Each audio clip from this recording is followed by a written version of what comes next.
But the reality is, bro, I want to point something out before we get in. The thing about this man, he's being super humble right now. This dude is a savage. And I want everybody to understand that in order to do numbers like that, one of the things that you have to do is have the right mindset. Bro was prepared for 8 months for this opportunity. I'm not saying it got to take you 8 months, Oh, but I'm saying he literally said, I came out, I tried fresh blades, I knocked my head against the wall. I had to go back to the trenches, figure out what I needed to work on, how to sell, had to get the chargebacks, had to get slapped in the face, yep. and then developed a game plan to go execute. So don't say, oh, it's my first 30 days. I'm trying to do what he did. No, it's he had to go through his process first to get there. So now we're gonna get into the actual details, brother. So you're writing, let's just call it 50K to keep it super simple. Submitted Yeah. 62. We're probably gonna issue most of it, but let's just for the people in the corner that are like, oh my goodness, let's do 50. Keep it simple. First and foremost, bro, I gotta know. Walk me through your day. Give me a day. Like what time are you waking up? What time are you going to bed? And I'm big on like the small things. So like do you have a routine? Or are you not a routine guy? I am What a does that routine look like for guy. you, bro?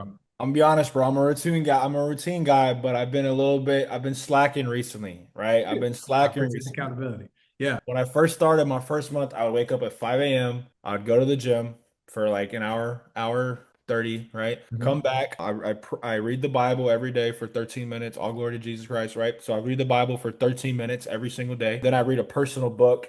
The first book I was reading was Sean Mike, Punch Me in the Face. Bro, this book Mhm. is so fire for your mindset, bro. Like that helped me want to go get punched in the face my first month, right? So I'm reading that. I'm reading a book. First, I start off with my faith, then I work on personal development. I had literally Chat GPT make me a whole schedule where like on Mondays I listen to like motivation, Tuesdays I listen to like faith, business podcast, FFL podcast. Like bro, I'm constantly feeding my brain with something that's going to make me think different because now I work virtual. I'm not in the office yet. So like I have mentorship, but I have to ask for it. I'm not in person. So like I have to seek value outside so that I'm feeding my brain. So Mhm. that's kind of what the morning looks like. Shower, talk to God for a while, and then I get to work, bro. I get to work right at 9 a.m. is when I start. And then I religiously, bro, I work 12 hours a day, 9 to 9. At the bare minimum, Monday to Saturday. Sundays, I'm not one of those guys that doesn't work on Sundays. I mean, sometimes I do, sometimes I don't, but like I think 6 hours on a Sunday, 5 hours on a Sunday, because Yeah. I run veteran leads and when I was running final expense, I'd run Sundays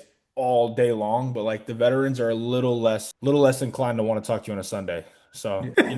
Yeah. you get a fresh lead, I'll call it. But aside from that, I'm not rinsing leads on Sundays. But that's kind of the schedule, bro. We wake up, we get our routine in 9 to 9, and then after that, I get off at 9 because I have a fiance, so she needs a little bit of time, but she understands. And then I'm Yeah. I'm in bed by like 10:30, 11, bro. Yeah, locked in. No, I like that, bro. So let's walk through real quick. Just side note on Sundays, what's that look like? I have people that ask about dialing on Sundays. I know you're hitting the fresh ones, but in that 6 hours, is that like in the morning before you hit church? Is that after church? Because I've had a lot of people ask, like, when do I call on Sundays? What have you seen that's worked best, bro? Well, how I do it is every morning, I always call the East Coast first because I'm in the Central Time Zone, so it's an hour ahead. So if I'm calling, I would probably call from 12 to 6 on all time zones, but like start off at 12, dial till 6 p.m. Central. 1 p.m. at 12 p.m. when I start, it's already 1 p.m. Eastern, so I'll hit those leads first. That way they probably are out of church. They're probably not like, if I call them in the middle of church, they might be a little pissed off. I don't want Yeah, that. But exactly. I just go through my thing,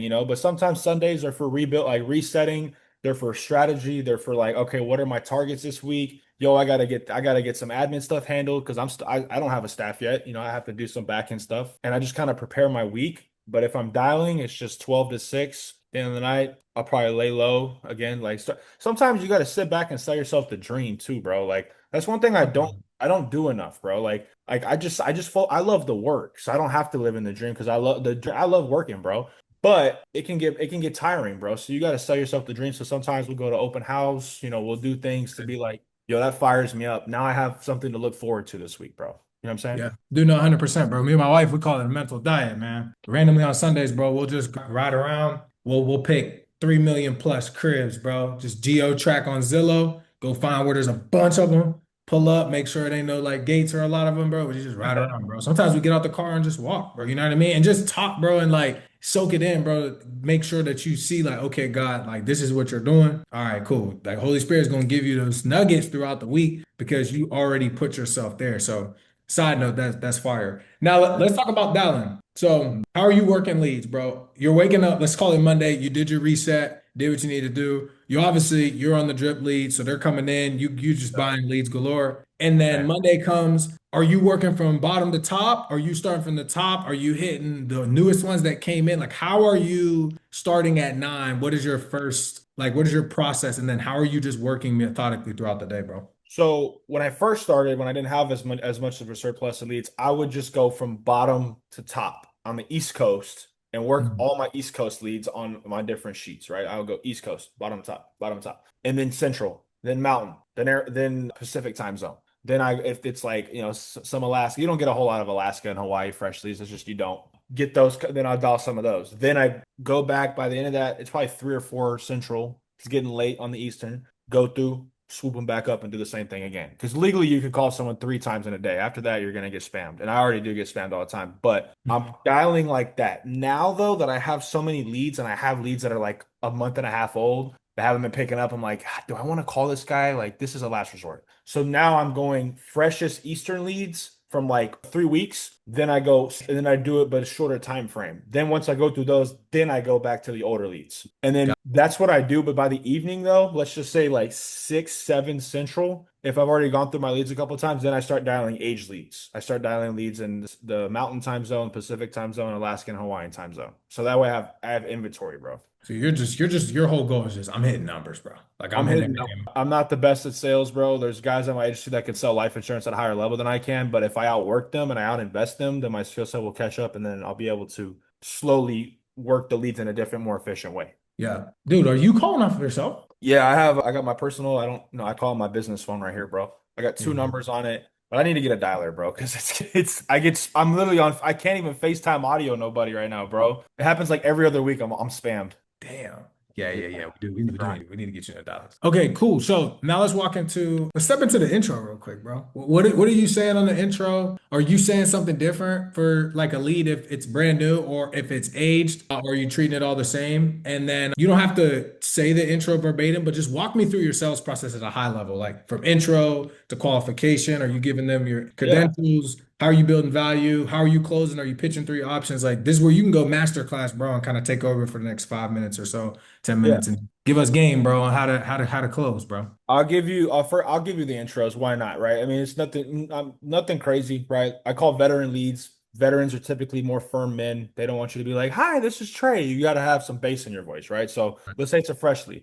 Hi, Trey. Yeah, Hey, Trey. This is Ian, the Veterans Life Specialist here in Texas. Sir, how's it going? I'm doing all right. Good. Yeah, staying out of trouble. Yeah, yeah, yeah. I'm doing good, man. How can I help you? That's good. Trey, I was giving you a ring here. I just got the request you had sent in for the Veterans Life Insurance. Looks like you had put Melissa down here as your beneficiary. Is that correct? Yeah, that's me. Yep. And it looks like you served in the U.S. Army. Is that correct as well? Yep. Yep. 20 years. 20 years. Okay. Well, sounds like you served and then some. Yes, sir. Yes, sir. Okay. So, Trey, if you can kind of fill me in here, when you sent in that request, what was the main concern? Were you wanting to just cover those final expenses or leave a little something extra behind for Melissa there? Yeah, I was looking to leave some money behind for Melissa, and also I have some previous coverage that I think may have expired. So it says something about like up to 50,000 life insurance, something like that. Gotcha. Okay. And then we can go in depth there, but like, I Yeah, just want to give you the intro, right? From there, yeah, I'll address each thing individually, but that's the intro for the fresh. The age is similar, but like, you have to keep them on an age. These guys have been called. You don't know if they're not interested. It's a little bit different. So I'll call you an age lead. Hi, Trey. yeah. Who is this? Hey, Trey, this is Ian, the Veterans Life Specialist here in Mississippi. How's it going? Doing good. What is this about? Yeah, it's Trey, and I have to apologize in advance for the delay. We've been super backed up here at the office for the last few weeks, but we received a request you sent in a while back for the Veterans Life Insurance. Looks like your branch of service was the Army. Is that correct? Yeah, yeah, yeah. Okay, gotcha. And then can you go ahead and confirm your years of service with me, Trey? 10 years. Gotcha. Well, I appreciate your service, Trey. And so for you, if you can kind of fill me in, boom, same thing, bro. Yeah, right. And then you just rip. Yeah, yeah, yeah. Okay. I love, bro. The age leads are good for policy replacements, right? Because they might have some crappy policy, and they'll be like, I already got that taken care of. Smooth as butter. I'm like, no, Trey, that's actually exactly why I was giving you a call. Whichever agent had set you up with your policy, they actually didn't update your file. I'm sure you've been getting slammed with phone calls. Let me go ahead and update that for you so you can stop getting phone calls. Do you remember the name of the company we would have set you up with? Got it with True Stage. True Stage. Okay. And then ballpark, how much coverage did you get set up with that? Okay, gotcha. 50,000. Okay. And what do they have you paying per month? Just so I can Right. update everything for you. Right. Like, well, yeah. 150. Curious stuff. I mean, that's a little expensive for your age. You are 80, you're 65, right? Yeah. You don't have like any cancer, heart attack, stroke history, do you? No. Yeah, so and then just transition and be like, because what I'm looking at here, it looks like you should be paying a lot less. Let me ask you a question, Trey, because I don't want to waste your time or mine. If I could potentially save you more money for the same coverage that you have, or get you more coverage for the same price you're paying, I'm assuming you'd be open to that if I can, right? Yeah. Okay, so do me a favor. Why don't you grab a pen and piece of paper? Well, take control, bro. Like that's the age. The age ones are, yeah, that's how I take control in age. Now, to start with the process, right? You come in with the intro, right? You confirm whatever information, whether that's beneficiary, if it's like a regularly doesn't have that, you confirm the branch of service. From there, you're gonna always confirm the beneficiary, branch of service, ask for the years. That way there's like a level of credibility, like, okay, this is niched to what I to being a veteran, right? And then after that, we'll just kind of build the value of like, okay, so what are you looking to accomplish here? Is it final expenses, leave some money behind, you got some mortgage you want to get paid off, shaved down, whatever. Okay, I got you. So you want to take care of the final expenses. I mean, are you like most veterans, right? You're putting them in a box so they feel like if they don't have the coverage, they're left out. Are you like most veterans where they have some sort of coverage, or you kind of start from square one here, Trey? Start Oh, from, yeah. oh, you are? Okay. So I mean, at the moment, just to confirm, you don't really have anything that would take care of the final expenses? No. Wow. Well, I mean, thank you for sharing that with me. That kind of gives me a clearer picture of how we can help you out. And I could see why that's important, why you wouldn't want Melissa to have to shoulder that financial burden. So we'll definitely see how we'd be able to help you out. But so that's the building the pain aspect, right? Figure out if they do or not have something, obviously react accordingly, be like, oh, so you don't have anything? No. Gotcha. I guess let's say they had a desk. Okay, so man, I'm sorry to hear that. Is that what made you send this in? Is that why this is important to you now? Or sometimes I'll be like, I guess you just feel like now's the time you're ready to stop putting it off. I'm framing them in a way where they're like, yo, I gotta get this taken care of. Does that make Right. sense? Yep. Go to the value, figure out what they're looking for, and then from there I'll be like, look, insurance. The good thing about insurance, Trey, is it's really simple. It's just based off your age and your health. Run through the medical questions, right? From that point on, I'll be like, okay, look, so while I'm pulling up some options for you, I am required to give you my credentials. So why don't you go ahead and grab a pen and piece of paper for me? I'll wait for you.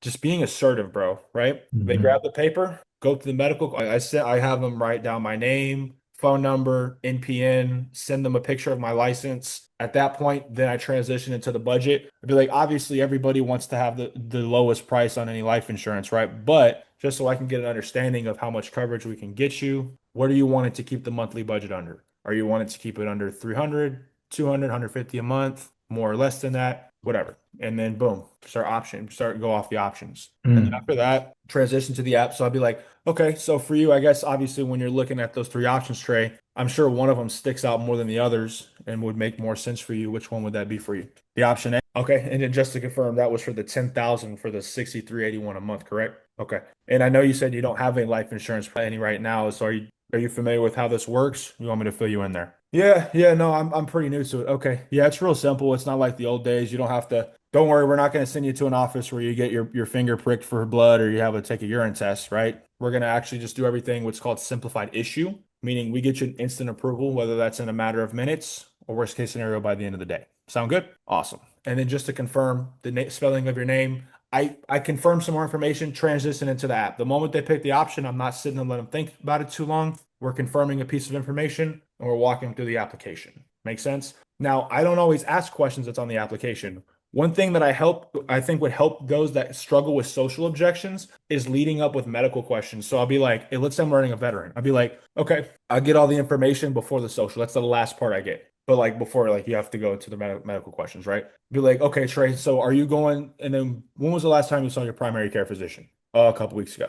Okay, what was the name of the doctor? Gotcha. And is that at the VA or are you seeing a civilian doctor? The reason I asked that though is I know American Amicable, they do require you to have like some certain companies do require the doctor, but so I just write that down. But like once you're leaning them in that direction and you're It's like, okay, natural. you're like, and then was that for like a routine checkup or a specific issue? What made you go to the doctor? Great. Any new prescriptions? Like it's a little more thorough, but that way and then be like, okay, now just so they can run that medical background check and work on getting you this approval, what would be a good social to attach to a policy?